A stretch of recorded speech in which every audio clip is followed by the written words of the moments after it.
코로나 방역 체계가 이른바 위드 코로나로 전환되면 백신 미접종자의 다중이용시설 이용이나 행사 참여가 일부 제한될 것으로 보입니다. 백신 접종률을 끌어올리기 위해 접종자들에게는 혜택을, 미접종자들에게 불편을 주겠다는 겁니다. 이동우 기자의 보도입니다. 국내 백신 접종률이 빠른 속도로 높아지고 있지만 18세 이상 미접종자의 추가 예약률은 여전히 저조합니다. 지난 18일부터 열흘 넘게 예약을 진행했지만 18세 이상 미접종자 571만여 명 가운데 30만 명만 접종을 예약했습니다.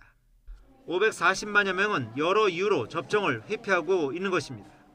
10월 말까지 60세 이상 고령층의 90%, 18세 이상 성인의 80%에 대한 접종을 완료하고 단계적 일상 회복, 이른바 위드 코로나로 전환하기 위해서는 이들의 접종률을 최대한 끌어올려야 합니다.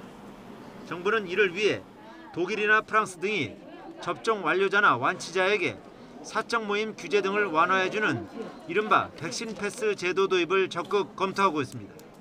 이 경우 미접종자에게는 불이익을 주겠다는 방침입니다. 미접종자분들은 PCR 음성 확인서를 지참하지 않으면 다중이용시설이나 행사 등에 참여하는 것을 제한하는 형태가 될 가능성이 더 크다고 보여집니다. 미접종자의 경우 코로나19 감염 시 중증화율이나 치명률이 높아 이들을 보호한다는 취지도 있지만 미접종자에게 다수의 불편을 가중해 접종률을 끌어올리겠다는 의도가 더 커 보입니다.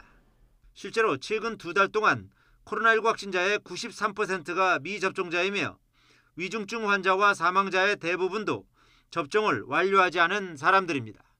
이렇게 예방접종을 많이 받을수록 사망과 중증 위험이 낮아지고 유행 전파도 차단할 수 있습니다. 예방접종에 적극적으로 참여해 주실 것을 다시 한번 부탁드립니다.